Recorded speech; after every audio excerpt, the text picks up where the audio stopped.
Tu ouvres ton ordi pour bosser. Étage 30 minutes plus tard, tu regardes une vidéo sur comment les pingouins tombent amoureux.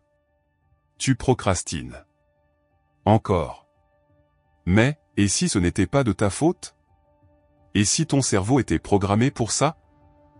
La procrastination n'est pas une question de paresse. C'est une faille naturelle du cerveau humain, une lutte intérieure entre deux parties de toi. Pour comprendre comment ne plus remettre à demain, il faut d'abord comprendre pourquoi ton cerveau le veut. Imagine deux cerveaux dans ta tête. Le premier s'appelle le cerveau rationnel, ou cortex préfrontal. Il planifie, il organise, il veut le long terme. Le second, c'est le cerveau émotionnel. Plus ancien. Plus impulsif. Il veut du plaisir tout de suite, pas dans une semaine. Chaque fois que tu dois bosser, c'est une guerre silencieuse entre ces deux parties. Ton cerveau est programmé pour éviter l'effort et rechercher la récompense. Travailler, c'est difficile. Regarder Netflix ou TikTok? Facile. Résultat? Ton cerveau émotionnel gagne. Et tu ouvres une autre vidéo. Encore. Mais pourquoi? À cause de la dopamine. La dopamine est une molécule liée à la motivation et au plaisir. Chaque notification, chaque clic, chaque nouvelle tâche facile t'en donne un petit shoot. C'est pourquoi tu te sens productif. En faisant des listes, en regardant des tutos, ou en rangeant ton bureau. Ton cerveau croit travailler. En réalité, il fuit l'effort réel. Le pire? Après avoir procrastiné, tu te sens coupable. Tu te dis que tu es nul, que tu manques de volonté. Et ce stress alimente encore plus la fuite.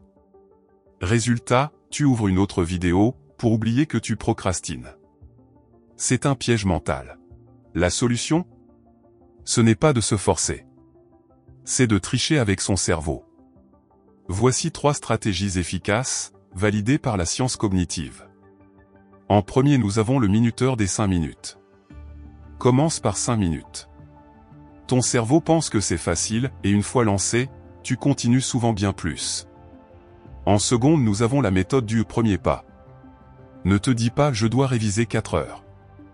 Dis-toi « je vais juste ouvrir le fichier ». Le plus dur, c'est de commencer. Et en dernier, enlève les tentations. Désactive les notifs, éloigne ton téléphone. Moins ton cerveau est distrait, moins il a de choix pour fuir. Ton cerveau n'est pas stupide. Il veut te protéger du stress et de l'échec. Pour lui, fuir la tâche, c'est te protéger. Le problème, c'est que ce réflexe n'est plus adapté à notre monde moderne. Comprendre ça, c'est reprendre le contrôle. Procrastiner ne fait pas de toi quelqu'un de paresseux. Ça fait de toi un humain. Mais si tu connais les règles du cerveau, alors tu peux le hacker, un petit pas à la fois. Tu veux comprendre d'autres pièges que ton cerveau te tend au quotidien? Abonne-toi, et on continue ensemble à déchiffrer le fonctionnement fascinant de ton esprit.